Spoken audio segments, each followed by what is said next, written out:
of recent South Asian history or India, how quickly, in a very detailed way, the entire process through which this investigation process took place. By doing that, he is able to show the discrepancy between the testimonies, the trials, and the conclusion in that report that in the end concludes and exonerates Modi, whereas ironically the evidence which is within the report, which is submitted to the Supreme Court, has all kinds of data which holds him culpable, or his government culpable. How does that work? How is that possible, and why is that so much, despite the fact that he's become a national figure at that time and a candidate for the prime ministership, this fact did not stop more journalists, more investigative journalists to dig into that.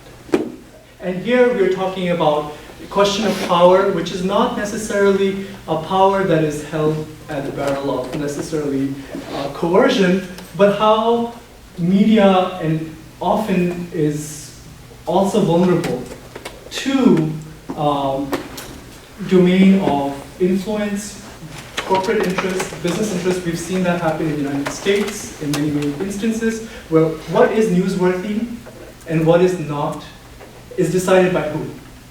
And this is one of the major questions that Mr. Mitta is going to be raising, that riot that resulted in the death of 1,000 innocent people on the streets under the watch of a chief minister, and how quickly that just become an inconvenient fact rather than something to address and ask and to seek accountability. So with that in mind, and with much great appreciation, I'd like to call on Manoj Mitta to give us a little brief segue into is to tell us more about the book and give us a lecture on the fictions of fact-finding. The fiction of fact-finding. I find the architecture of this room a little awkward. Should I be here or there? I noticed that you were there. So is that where you would like me to be? I think maybe if you have a smaller group, if all of us can be in one area. Yeah, whatever is convenient. If you don't mind. Yeah, so how would you like me to? It's up to you. If you feel more comfortable, you can be here. Yes. You can pull up a chair if you want. If you like to sit, you can also have a chair behind. We can just have a conversation. Because I may not be as brief as you said I would be. So yeah. I was going to be the one who's supposed to be brief, and you took some time. Yeah. Okay. This is the book Mubashir was just now talking about, The Fiction of Fact-Finding.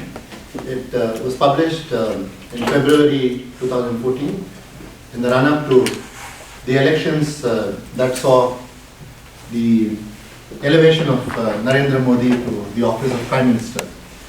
Now this book, therefore, as he said, should have received a great deal of interest and curiosity and controversy because it is questioning the exoneration of the man who went on to become Prime Minister of India. Yet there was a reluctance on the part of media organizations to engage with it. They had the option of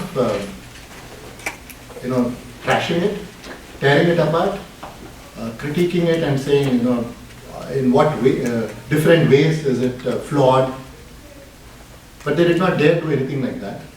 And that is because of the methodology I adopted, which Mubashir briefly referred to, which is that I did not do any parallel investigation to say that, look, what, incidentally, it's a measure of how influential has this official narrative been, that even when Mubashir was introducing the subject, he fell prey to the propaganda that Modi was exonerated by the Supreme Court. He wasn't.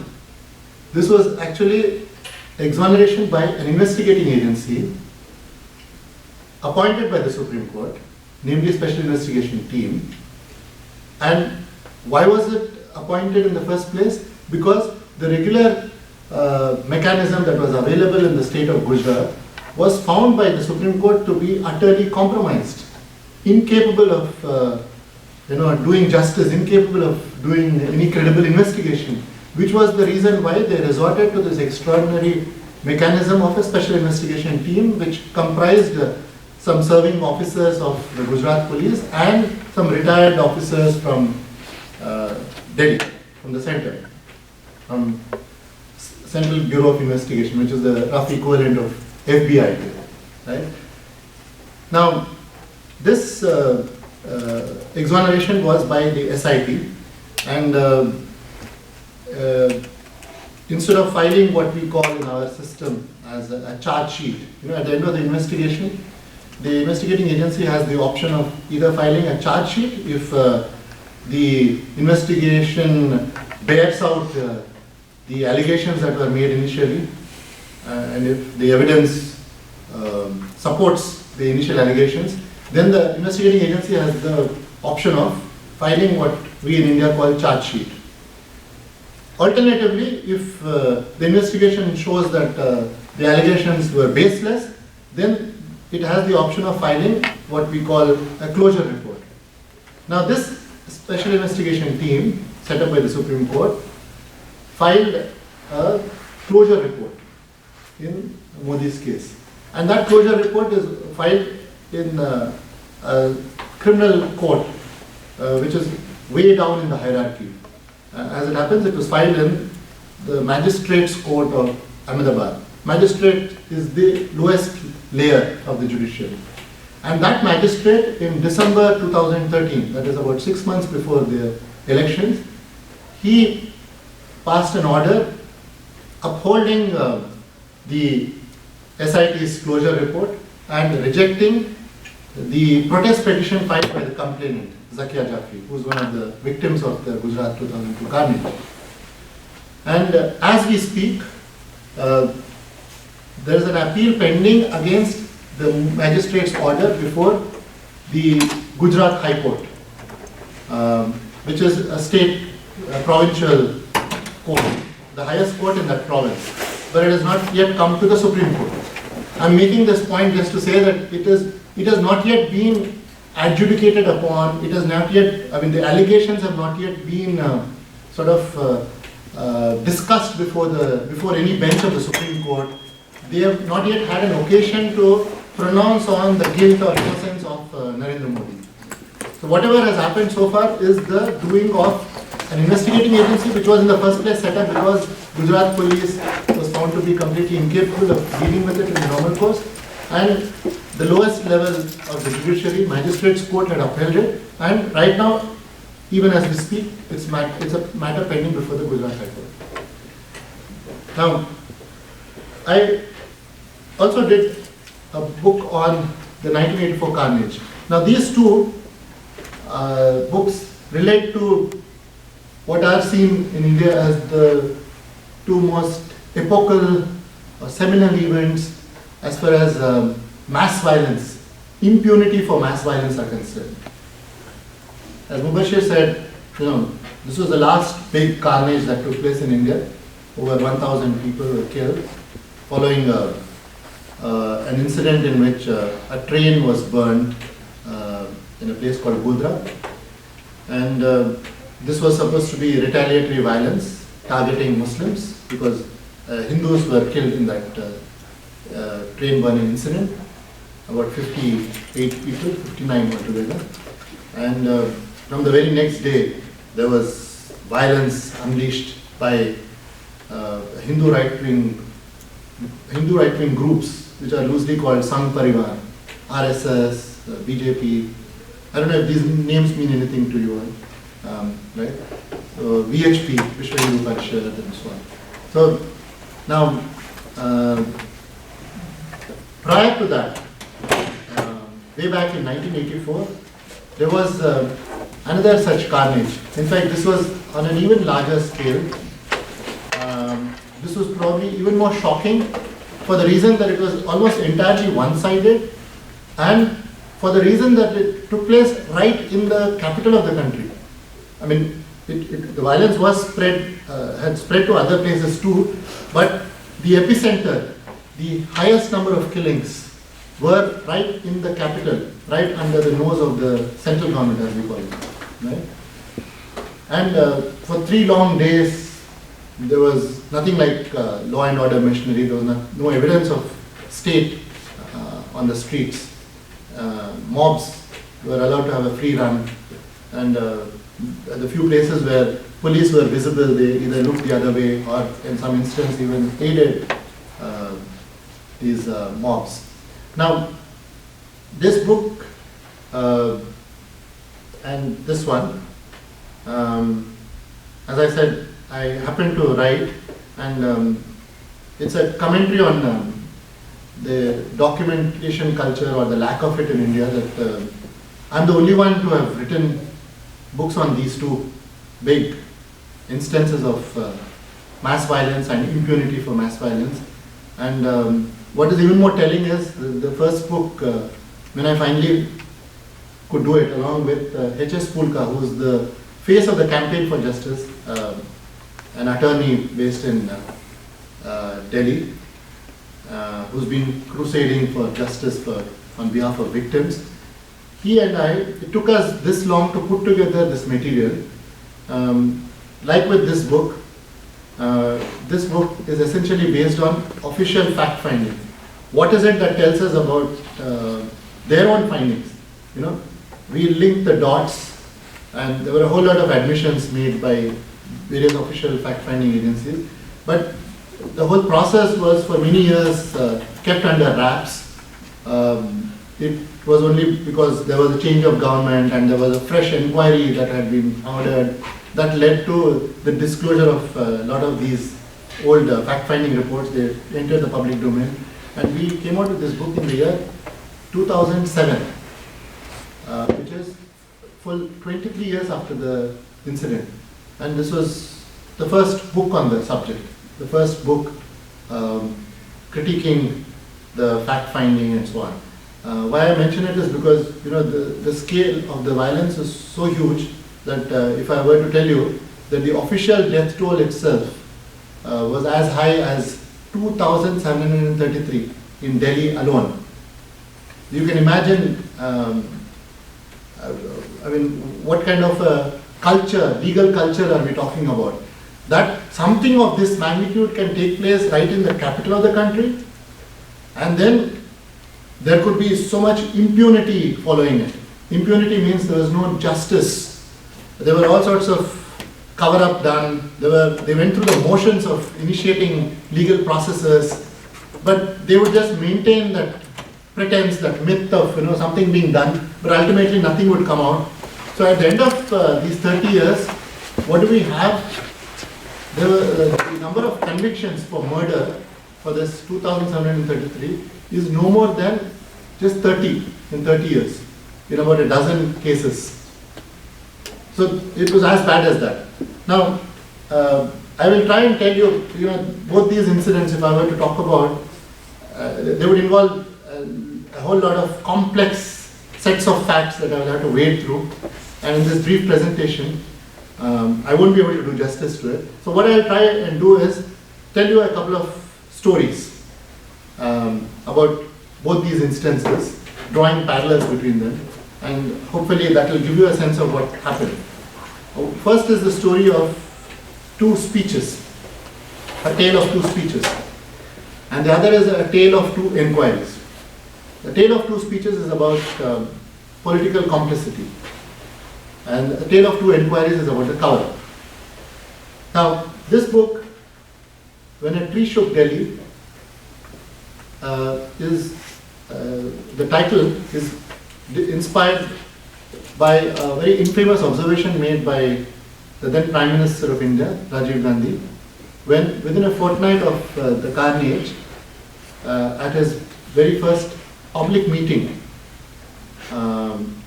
he said something which sounded as a justification for the violence that had taken place. He said, when a big tree falls, he was referring to the incident that triggered the 1984 carnage, which was the assassination of his mother, who was the Prime Minister, Indira Gandhi, by a couple of Sikh bodyguards. And that is what led to these retaliatory killings targeting Sikhs the following 3 days. So he said, when a big tree falls, the earth is bound to shake. Now, when these words were uttered and they were highlighted in the media, it was quite possible, as a journalist, I'm very conscious of the fact that sometimes we pick up some line out of context, or we might highlight something which is not necessarily representative of the spirit of his speech. We are often unfair to the subject of our discussion or our articles. So when I was doing this book, I took care to see the original manuscript of that speech. I didn't have to look very far, because being the first speech that he delivered as Prime Minister, this speech is reproduced in full in a compilation of his speeches by the Government of India. And because it was the first speech, this is right at the beginning of that. This is the very first speech that is there in that book. And when you look at that speech, it's almost a surreal experience, because you will not get a sense of it being a speech that was delivered in a city that had just seen such a humongous scale of violence. It was barely a fortnight later, thousands of people had been killed, rendered homeless, they turned orphans, had been raped, permanently incapacitated. They were all in a state of shock, trauma. The fire hadn't died down yet. At a time like that, he is delivering this speech, and that entire speech, it turns out, to my surprise, to be something that could very well be represented by that infamous line of his, when a big tree falls, the earth is bound to shake. Because that whole speech was a very brazen attempt on his part to reach out to the crowd in front of him, and the thrust of his speech was that I empathize with your anger. He uses this term in Hindi, krodh, which means intense anger. And I congratulate you for getting over that anger in a span of 3 days and showing to the world what a vibrant democracy we are. It was all about, you and I understand, I share that anger and whatever you went through. Fine, that was a reality. But how about, sparing a thought for the thousands of innocent people who had been killed, as while these people were giving vent to their anger in that very misguided manner? Would you not expect the Prime Minister of India to talk about that as well? But it was so, it's so shocking. It's there in print. It's there for everybody to see. There is not a word, I'm not making this up, there is not a word of concern for Sikhs, for those people who had been killed. And that set the tone for the election campaign, because his whole campaign that followed, within 2 months of the carnage, there was an election to the national, it was a national election to Lok Sabha, as we call it. And he went on to win the biggest ever mandate, over 400 seats in a house of 540 seats. Nobody before or after won that kind of mandate. And that was a culmination of a campaign in which he was whipping up this anti-Sikh sentiment, portraying them as, people who are out to break the nation, and how his party and he were the sole guarantors of the integrity of the country. And in that environment, people voted with their feet for that party. And after it came to power,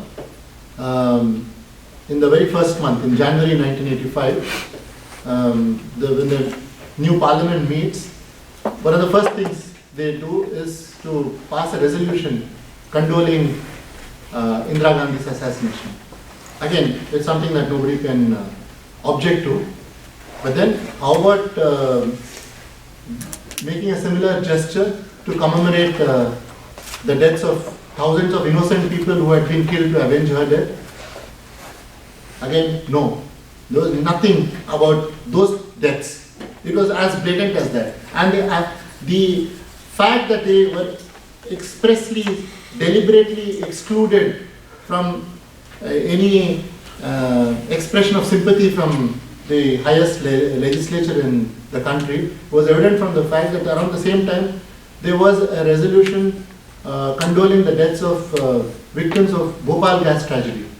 I don't know if you remember, there was within a month of this Delhi carnage was this worst ever industrial disaster in a plant set up by an American multinational. And rightly there was a condolence, there was a resolution condoling their death, but nothing about these people.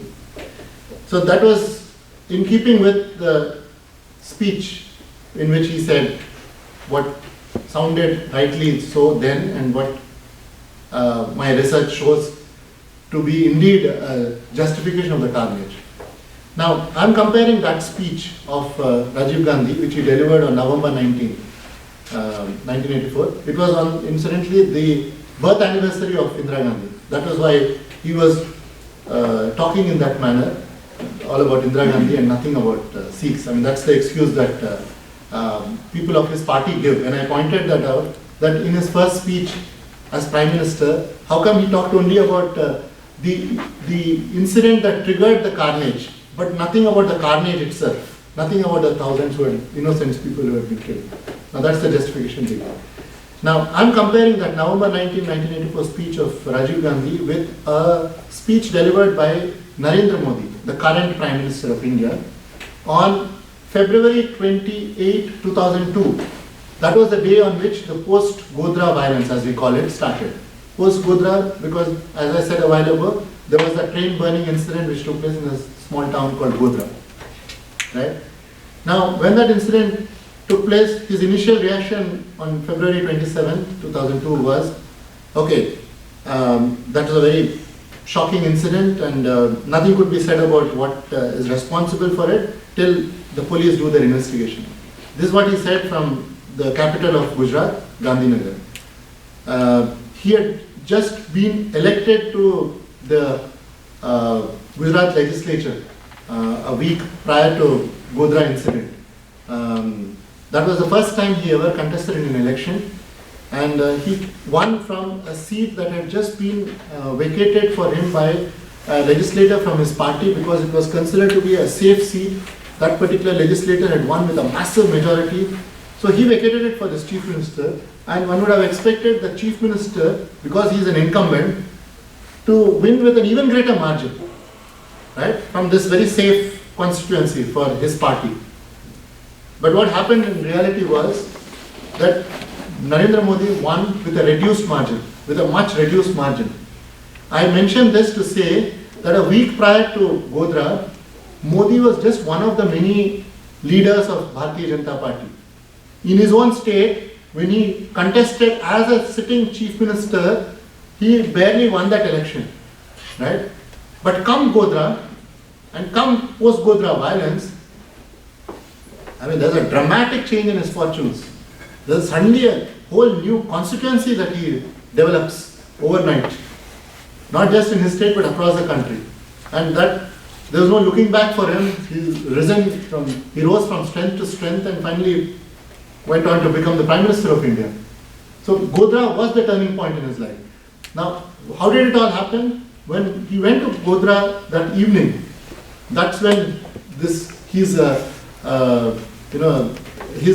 association with this big right-wing constituency began.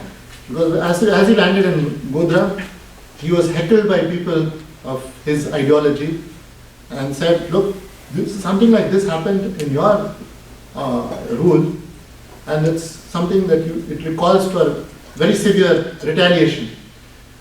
And his whole approach changes, because he then says, he publicly says to the press that what happened at Godhra was no less than a terror attack. It was the result of a premeditated conspiracy, and blah blah blah. Now, what happened at Godhra had all the makings of, all the appearances of a riot. There was no sign of any firearms used, no explosives used. This happened just 4 months after 9/11. There was no aircraft used. And this happened just 2 months after Indian Parliament was attacked, in a terror crime. That again had the makings of a terror crime. A group of militants drove into Parliament premises, armed to their teeth with explosives in that car.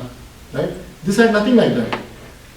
The weapons that were used were stones, sticks, and stuff like that. And as we speak in 2004, we have the benefit of a judgment of the Godhra incident.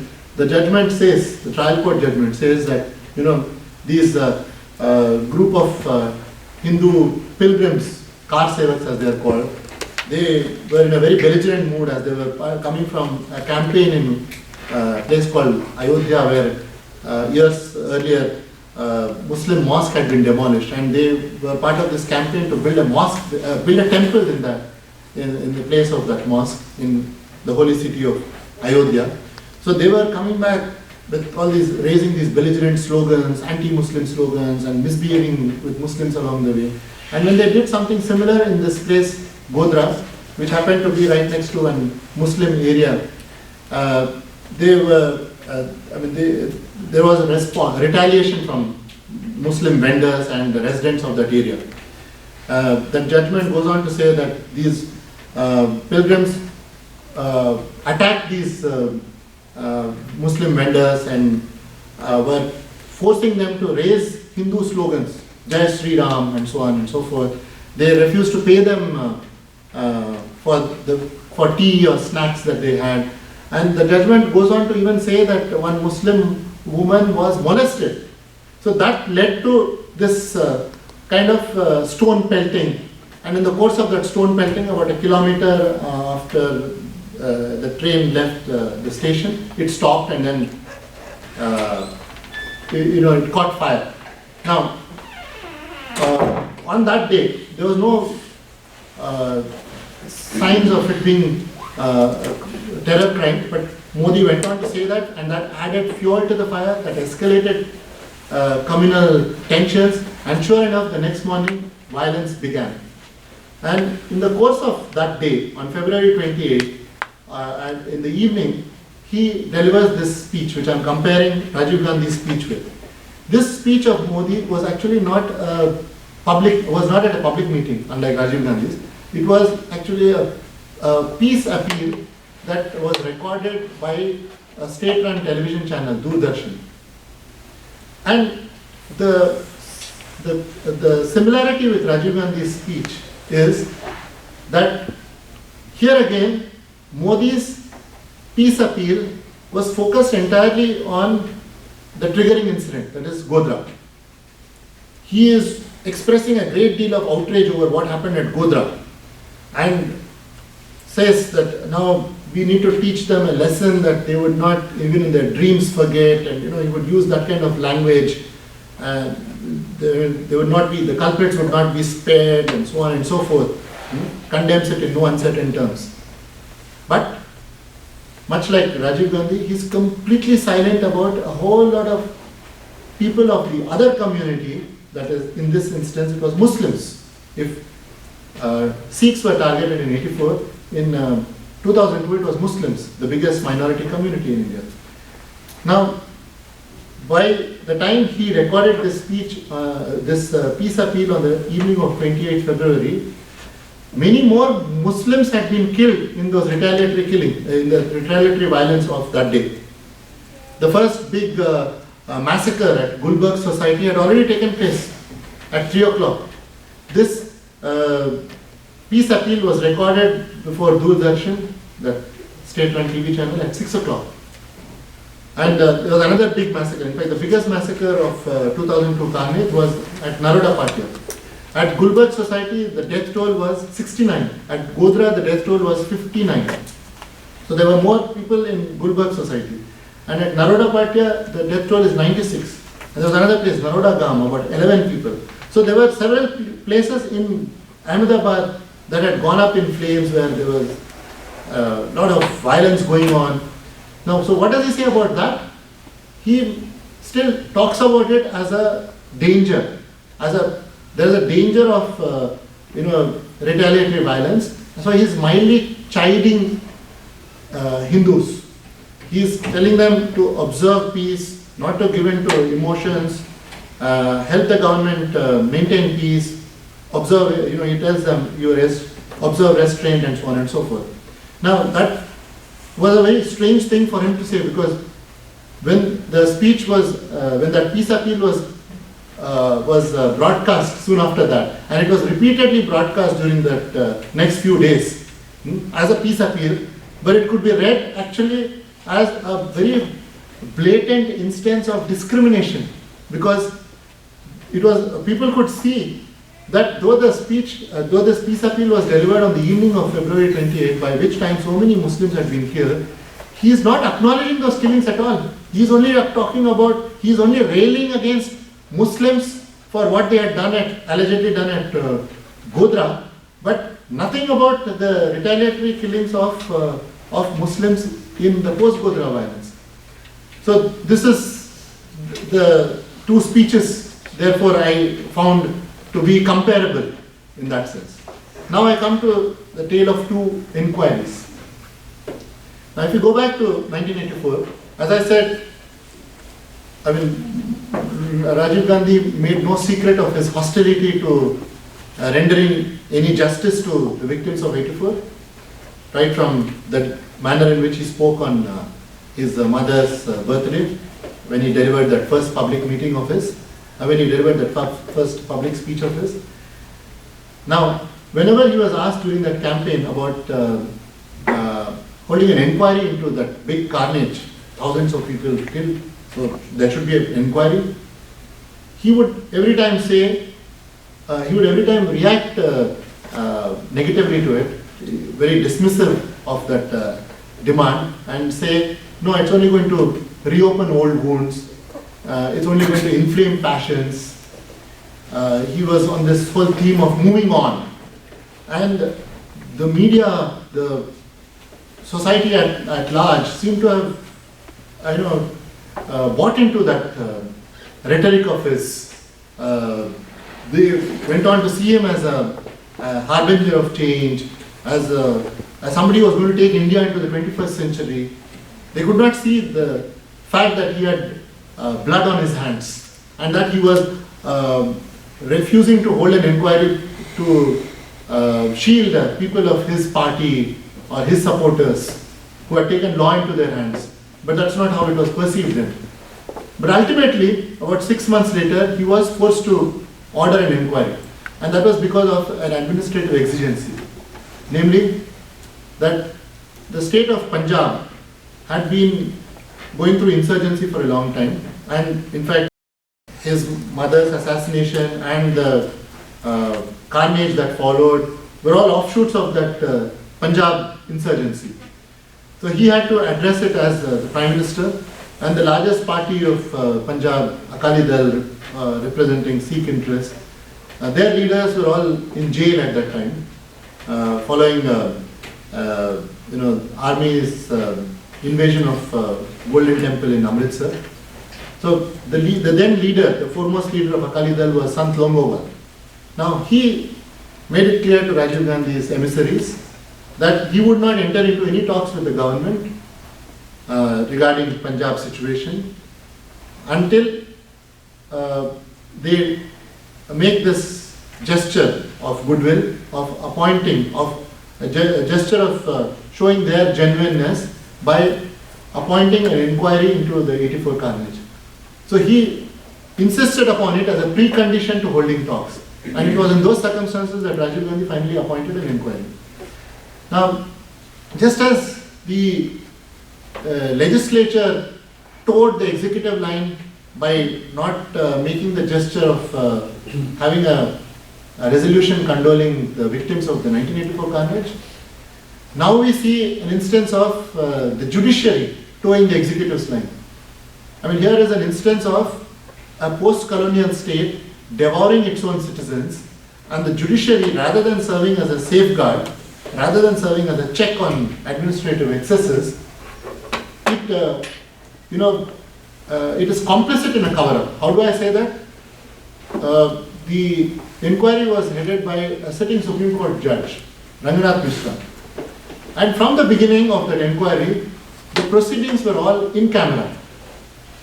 It means that when witnesses and victims were giving their testimonies before that commission, no member of the public, no member of the media were allowed to sit in the courtroom. Only counsel representing the victims were allowed. What was worse was when there were a few state actors who were who gave their testimonies. Even the counsel for victims were not allowed. In fact, there was an organization that was set up then called Citizens Justice Committee, consisting of headed by a former Chief Justice of India, S.M. Sikri, and it had big human rights champions like E.M. Thakunde, Soli Sorabji, Rajni Kothari. These are all legendary figures in India. They then staged a walkout of the inquiry. What prompted them to do so? Because at some point they filed an application before the commission saying, look, you've so far been recording testimonies of only of victims and witnesses. How about calling some of these state actors, like say the Lieutenant Governor of Delhi, the Police Commissioner of Delhi, or the General Officer Commanding of the Army who was engaged in army operations during the carnage. It was on their watch that this violence had taken place. They have much to answer for. They would be able to shed light on what exactly happened. So we need to call them, put them in the witness box, and they need to be subjected to cross-examination. So when they made that application, Mishra very blithely said, oh no, don't worry, I've already recorded their testimonies. And that came as a shock to them, which meant that this man had recorded testimonies which were untested by any kind of cross-examination. Now, in any jurisdiction which pretends to have respect the rule of law, would not take an untested testimony as credible evidence. You can't have a situation where somebody can claim anything, any self-serving statements he can make, and that is taken as evidence by a commission or by a court, right? The witness has to be subjected to cross-examination by the other side, and it is only if whatever survives of that from the cross-examination will be taken as evidence. But that was not allowed. So this is the way in which this inquiry was conducted, and the Citizens Justice Committee withdrew from it because they didn't want to lend any further legitimacy to this with their participation. And when the report finally came out, it was no surprise that it was just a whitewash of what happened in '84. It exonerated the ruling party, it exonerated the government, the Rajiv Gandhi regime, and so on and so forth.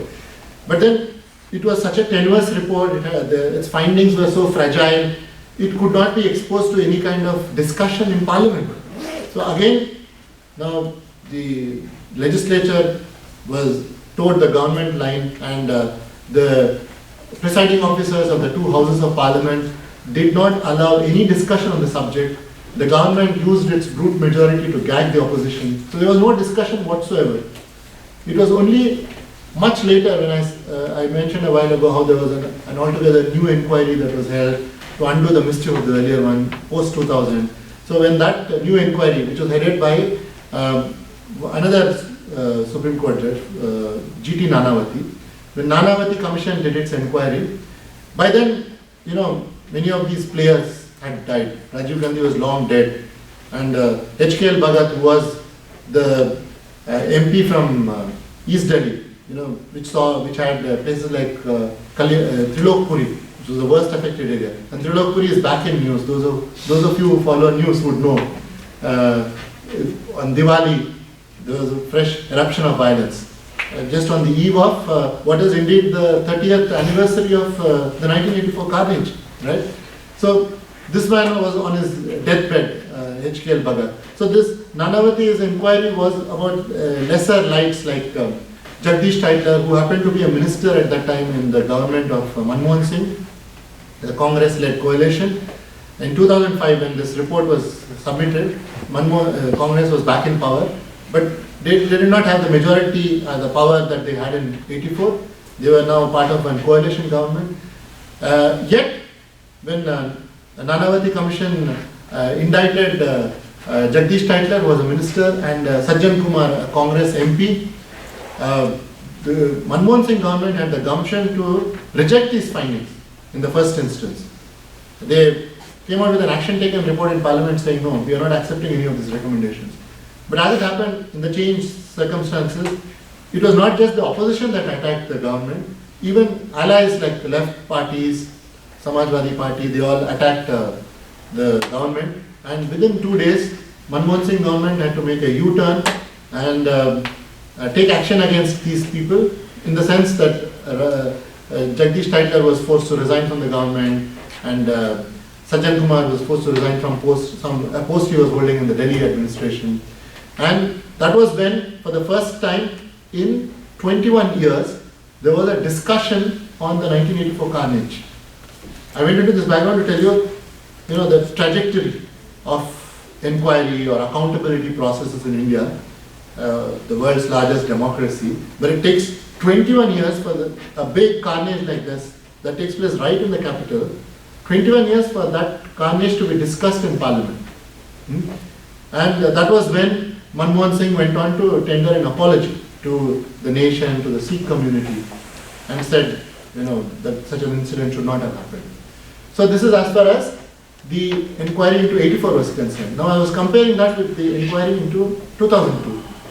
In a bizarre coincidence, Narendra Modi appointed the same judge, G.T. Nanavati, to inquire into 2002 carnage as well.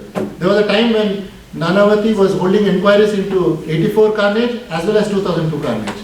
But then, while he was wearing these two hats, he could not have been more different. Because when it came to 84, his brief was to undo the mischief played by Ranganath Mishra. So he was holding it all, in public. He made, he put a whole lot of material out in the public domain, which allowed us to do this book. But when it came to 2002, he was behaving more like Ranganath Mishra did in 80s, and he was absolutely refusing to call Narendra Modi as a witness.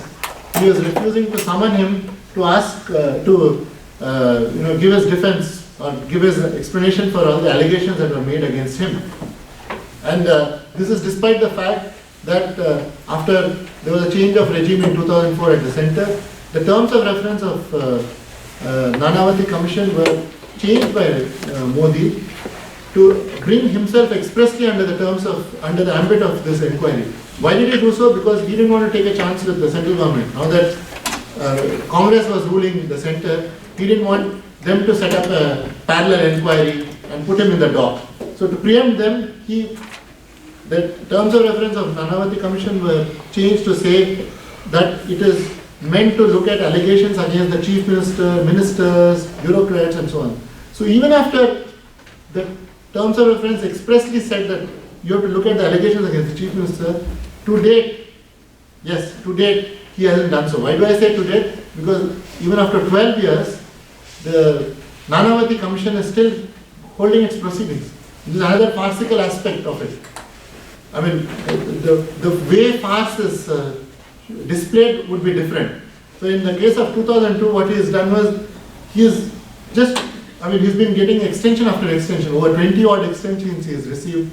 And even as we speak, he is still holding an inquiry into the 2002 carnage. But the saving grace is that when it came to the police investigations, as I said, they were found to be very compromised.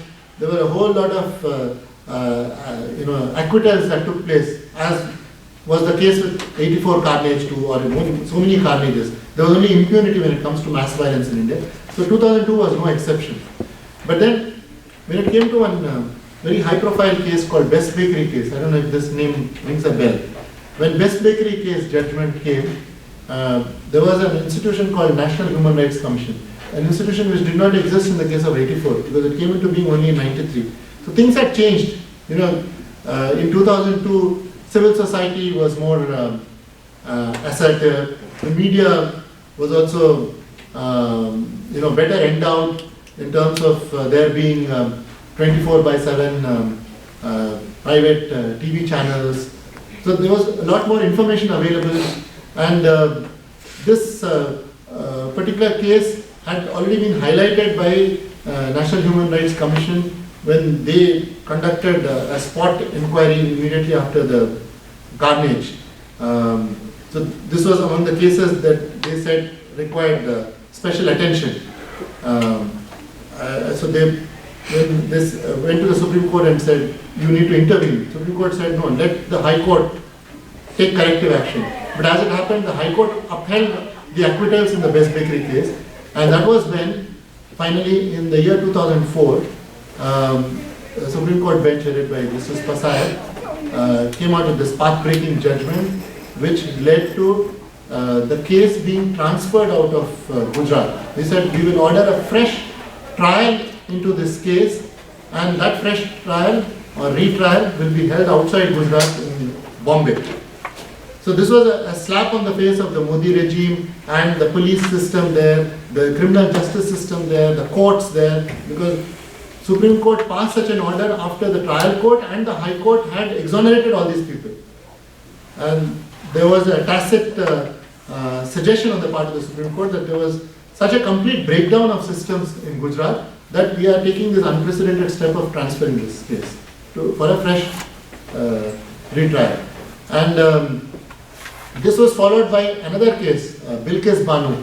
It's a gang rape and multiple murders of her family members. In this case, Gujarat police did not even let it go to the stage of trial. It filed a closure report. So when the matter was highlighted by the NHRC, the Supreme Court went further than it did in Best Bakery. In Best Bakery, they ordered a fresh retrial. In the case of Bilkis Banu, they ordered a fresh investigation. They referred Bilkis Banu case to the CBI, the central agency. A fresh investigation was held, and a trial was held outside Gujarat, and that led to convictions.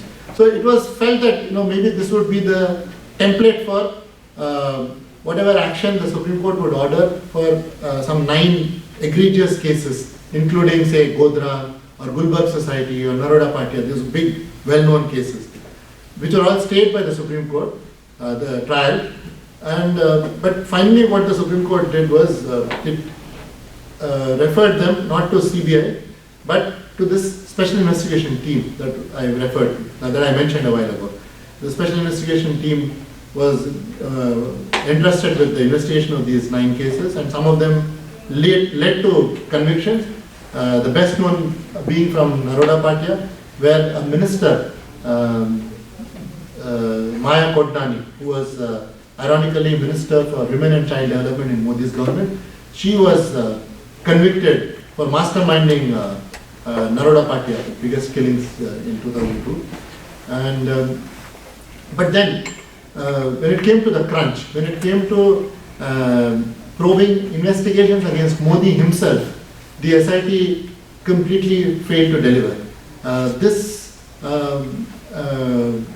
The occasion for investigating allegations against Modi arose because of a complaint filed by Zakia Jafri, as I mentioned a while ago. The Supreme Court referred Zakia Jafri's complaint also to the SIT. And this complaint said that, while there are investigations going into individual massacres, there is a need to probe the larger conspiracy, the conspiracy at the highest level in the state, which allowed so many massacres to take place for so long. And she listed out some 63 accused persons, and accused number 1 in that complaint was Narendra Modi. And because it was an inquiry ordered by the Supreme Court and it was being monitored by the Supreme Court, the SIT had no option but to call Modi to answer questions. That was how in the year 2010, for the first time, although as I said a while ago, this man Nanavati had repeatedly refused to call Modi, the SIT did not have the option of avoiding Modi. They finally interrogated Modi. So they put some 70 odd questions spread over 8-9 hours. On the face of it, it seemed like he was very rigorously questioned, but a closer scrutiny would show that all that the investigator did was covered various aspects that were mentioned in the in Zakia Jafri's complaint, but at no point were any of the claims made by Modi challenged. There was no attempt on the part of the investigator to pin down Modi on any of the evasive answers he was giving or any of the contradictory answers he was giving. Now, I'll give one simple example to highlight what I'm saying, and I will close after that.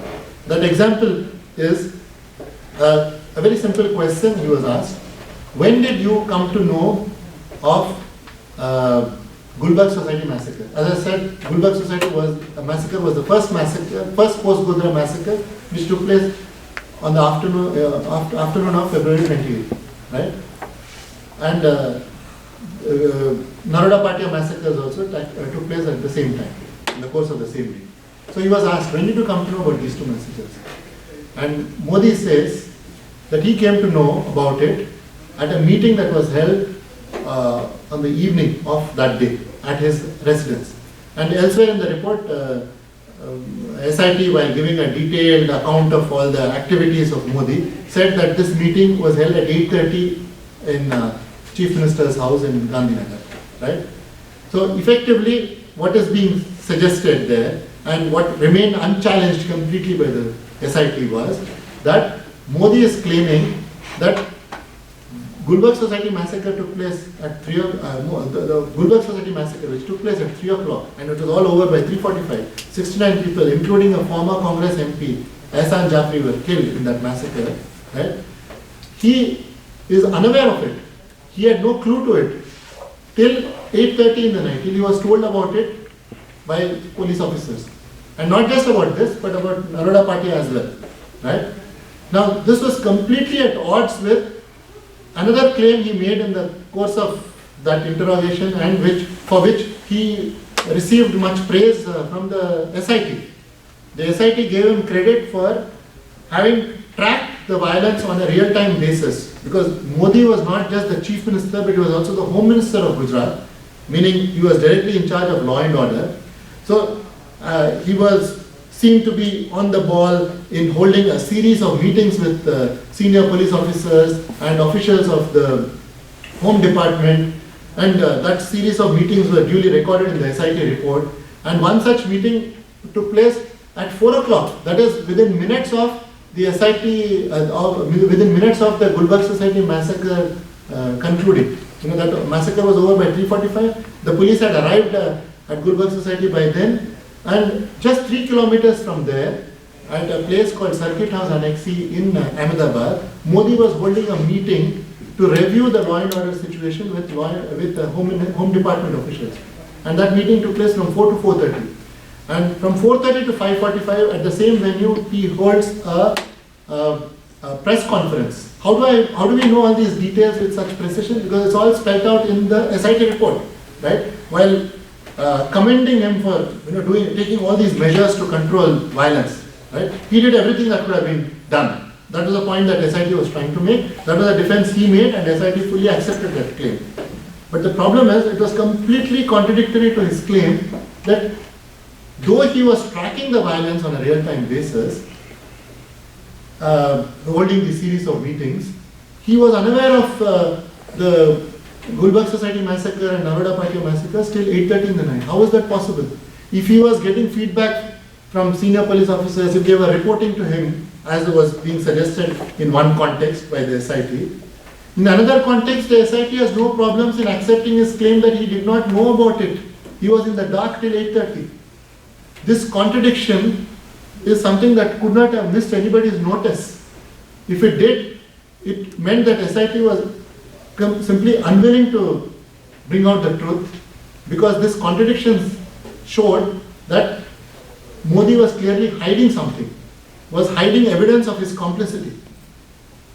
Because if he was holding these series of meetings, he would have been getting reports. Because that same SIT report says that this Gulbarga Society massacre was preceded by hours of siege since morning. And the police that were present there were repeatedly sending messages for reinforcements. All that was going to the senior police officers. And at one point, a senior police officer went to Gulbarga Society at 12 o'clock, opened fire, fired in the air, dispersed the crowd, and he went away from there because he felt that he needed to be elsewhere at that time. And in no time, the mob regrouped and then went on to, stage that massacre, right? So the police were aware of what was happening, and the police were reporting to Modi, and yet Modi says he didn't know. So the two reasons why he feigned ignorance could be, one, his inaction in intervening at Gulbarga Society and Naroda Patia, and his failure to take cognizance of these killings in his peace appeal that was recorded at 6 o'clock. To cover up for these two inconvenient, very damning facts, he claimed that, oh, I didn't know about it till 8:30.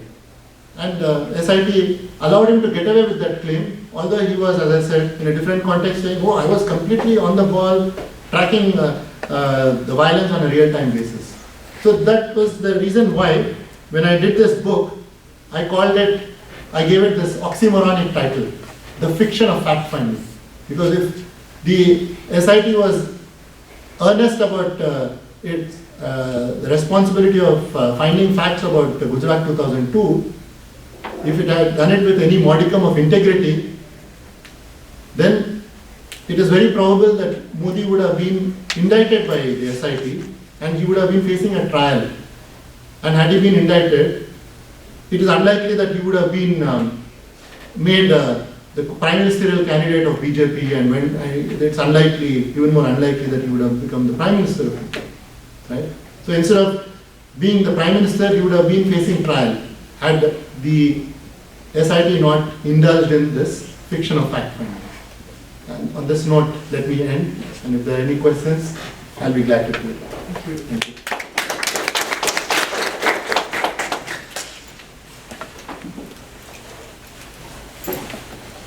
Sure. My name is Yash. I'm from Delhi. I'm a second year student over there. I wanted to ask that you spoke about that has he been encountered, has Modi been encountered questions on like what contrast that there was a meeting at 4 and he only got to know at 8 and he made that statement. Has he been asked further questions on this? That is exactly the point I was making, that there were no follow-up questions. It was as if the investigator had a predetermined set of questions and he is just running through those questions. Irrespective of the answers Modi is giving, he would go on to the next question without asking him, hey, hang on.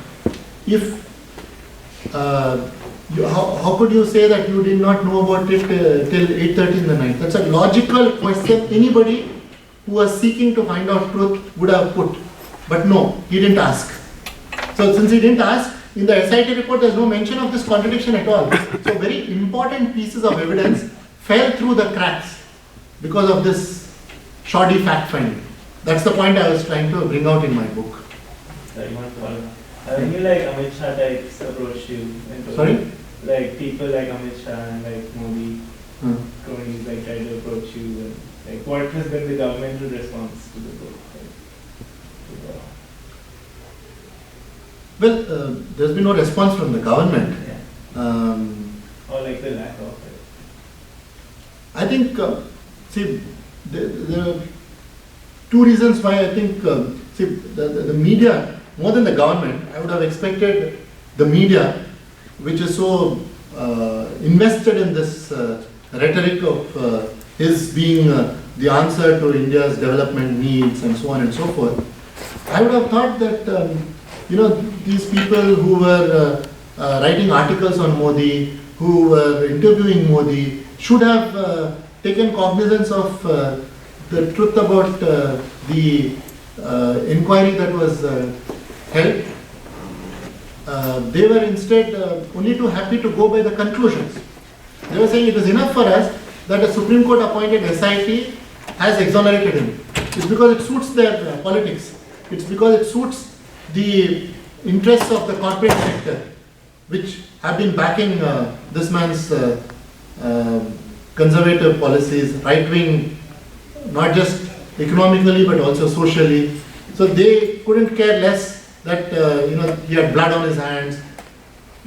They were all, just as in '84, let's move on was the guiding philosophy. We see much of that happening in 2002 as well. In fact, I'm of the view, having followed issues of mass violence right from '80s, that had there been a proper follow-up action on '84, it's not just 2002. There were so many there were so many instances of violence in '80s itself. Bhagalpur riots, then destruction of Babri Masjid, followed by the Bombay riots and so on and so forth, leading up to this Gujarat violence. All these would have probably been averted if there was proper accountability for '84. Since there was so much impunity for '84, and on the other hand, there was evidence of the perpetrators of '84 benefiting politically, reaping an electoral harvest from that bloodshed. That became an incentive, a very perverse incentive in Indian democracy. We saw that happening over and over again. And that is what happened even in 2004. Whoever was perceived to be behind the violence is rewarded electorally. It happened in the context of Muzaffarnagar violence. That's how BJP went on to sweep Uttar Pradesh in the 2014 elections, exceeding their own expectations. And it is feared that today, if a place like Trilokpuri is now in the grip of communal violence, it is because it is again helping BJP polarize, the voters, create that insecurity. So it's happening over and over again. We have not been able to break out of this cycle because the legal action had not been taken because of this impunity. Yeah. Sure. So just wanted to, a couple of observations, I was taking some notes. One is that, there was a Congress-ruled government, so the investigation agencies were, and Congress had in its interest to ensure that Modi did not come up to the center. So these were not as though there was a BJP government in power, and there was a Congress, in power that was very hostile to Mr. Modi. Yeah. So that was at the time of the investigation. And so the second is that you said that Now, what is the question about? The second is the corporate sector. You said the corporate sector, as though the election. Before you come to the second question, will you tell me what the first question was? I'm just an observation of you spoke about the corporate sector having, so it seemed, your statement, that as though the corporate sector brought Modi to power in India, but he was brought, or the current coalition was brought by a large, it was against the economic policies of the Congress government and not by the corporate sector. Like he was not elected by the corporate sector. Observation. Well, we are now getting into a political discussion which is not strictly about the fact-finding here, right? Which was the thrust of my work, right?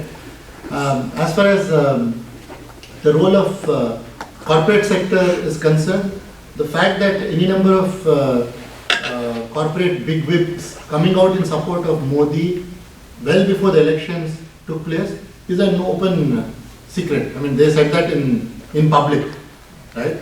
And in this election, BJP raised much more money than Congress got from corporate people. And the fact that Congress also paid for its misrule and for the series of scams and for its policy paralysis is, it does not detract from this. Yeah. I mean, there are two different issues.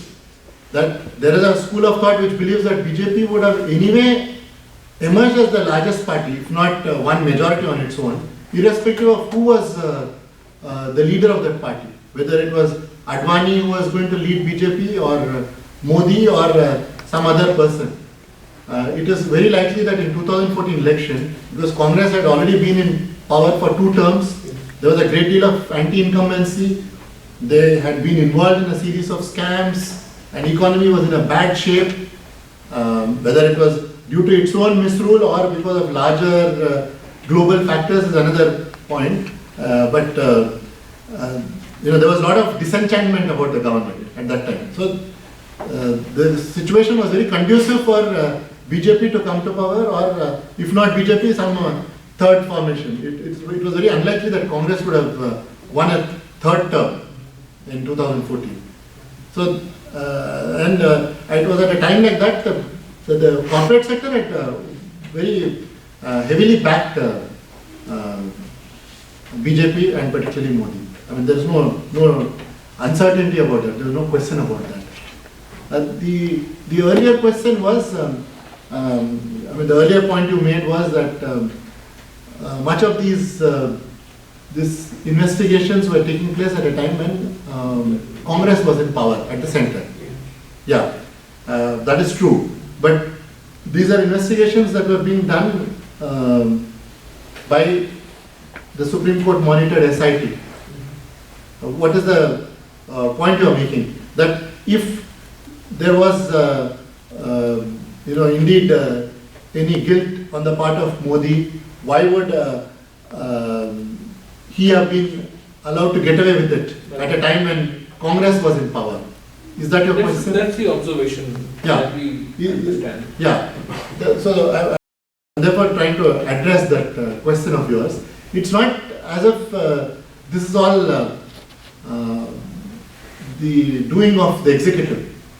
True, there are instances of police forces or CBI behaving as a caged parrot. That's an expression that not too long ago the Supreme Court used to describe the amount of interference that goes on in police investigations.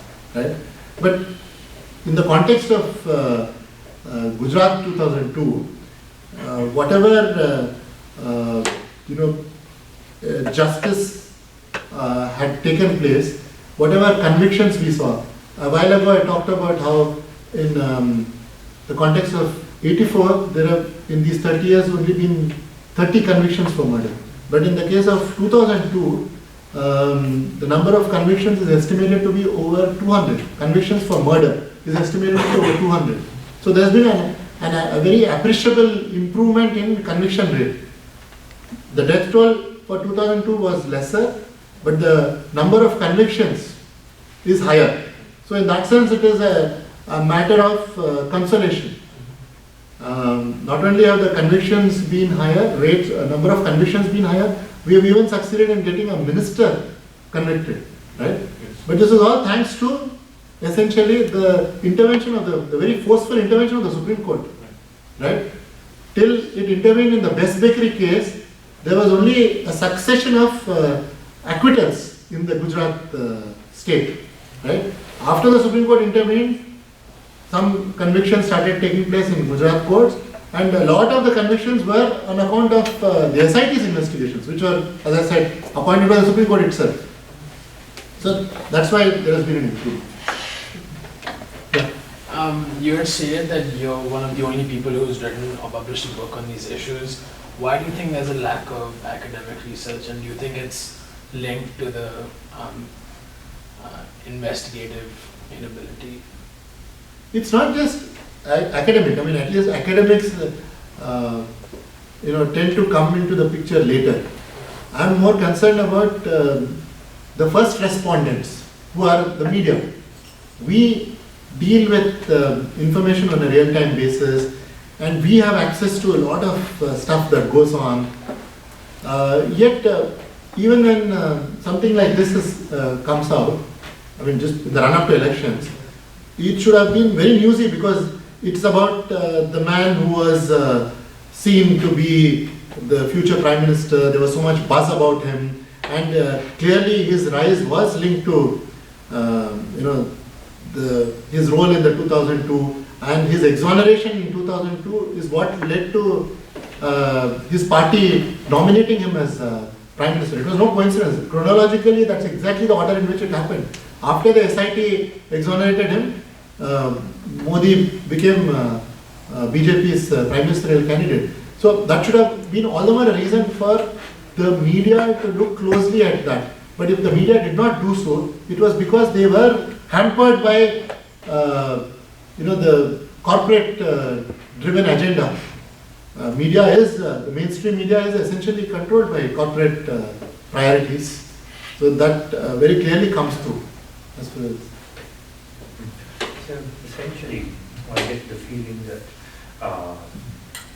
from this talk that essentially the SIT sort of, was there the fear of overreach? What was the irregularities that you point out in the SIT's investigations, or the willingness to turn a blind eye? So, overreach on whose part? On the SIT's part. I mean, why this cross-examination, this lack of cross-examination? Why did it happen, you think? What was the reason? Were they sort of afraid that, there might be a backlash? No, overreach is probably not the word. Overreach would be when they have exceeded their brief, when they have gone out of their way. No. Here, on the contrary, they have failed to discharge the trust that was reposed in them. They did not live up to that trust. They did a patently dishonest job. So it's not overreach. It's this failure to ask very obvious follow-up questions, that when somebody is giving evasive, contradictory replies, any investigator worth his salt would pin down the witness. If they did not do so, that was dishonesty. And let me mention at this point that this dishonesty is evident in several ways, not just through that one example I cited in this presentation. There were many examples you will find in my book of the SIT's dishonesty. Another example I can cite is that when this SIT was reporting to the Supreme Court, very unfortunately, in a very controversial move, terminated the monitoring very abruptly, very prematurely in retrospect, right? And it was after the Supreme Court terminated the monitoring that the SIT filed its closure report before the magistrate. Now, there are very significant differences between the reports that the SIT gave to the Supreme Court and the closure report that the same SIT gave to the magistrate's court after the Supreme Court's monitoring had concluded. The difference shows that there was a great deal of sanitization on the part of the SIT when it came to filing that closure report. There were instances like, the SIT admitting that Modi, displayed bias in rushing to the Godhra the same day, but when it comes to instances of post-Godhra violence, he took his own sweet time. He took several days to go to those sites or to meet the victims of that carnage, right? Or the post-Godhra carnage. So, the SIT in its report to the Supreme Court concedes that he showed bias there. The SIT also pulled him up, or admitted that, when it comes to some allegations of hate speech, that what Modi said or the manner in which Modi spoke was not appropriate for a chief minister. He was, sort of making things worse from the point of view of law and order. All that is admitted in its reports to the Supreme Court when the monitoring was going on. But when it comes to the filing this closure report, the Supreme Court did not direct the SIT to file a closure report. The Supreme Court said, okay, you do your investigation properly, and at the end of it, whatever you deem fit, you do. File a closure report if you think no evidence is made out, or file a charge sheet. Now the SIT filed a closure report. And how did it file a closure report? By sanitizing the reports it had given to the Supreme Court. These adverse references that were there before the Supreme Court had all disappeared when it came to the closure report that was filed before the magistrate, there was no reference whatsoever to this admission that they made that he displayed bias here, or that he did not, he should have observed due restraint in the manner in which he spoke at a sensitive time. He was part of the problem. That's what was virtually admitted by the SIT before the Supreme Court. But when it comes to the closure report before the SIT, before the magistrate, there was no trace of that. And that's actually my question as to why do you think that happened? So it's not overreach, it's dishonesty. Why did it happen? Why the dishonesty? Why the dishonesty? For that, there are, there's no simple answer for that. I have a whole chapter in my book on the chief of SIT, who was R.K. Raghavan, former chief of CBI. I would urge you to read that chapter, because that will give you an idea of how he is the last person who should have been trusted with such an assignment, because he had much to answer for in the past. He was himself a beneficiary of a very shoddy fact finding, and he should therefore have not been chosen by the Supreme Court in the first place to do to be in charge of such an inquiry. But that's what happened. There are several such reasons. Thank you so much. Thank you for this, for all you coming out, and thank you for what wonderful talk. Thank you.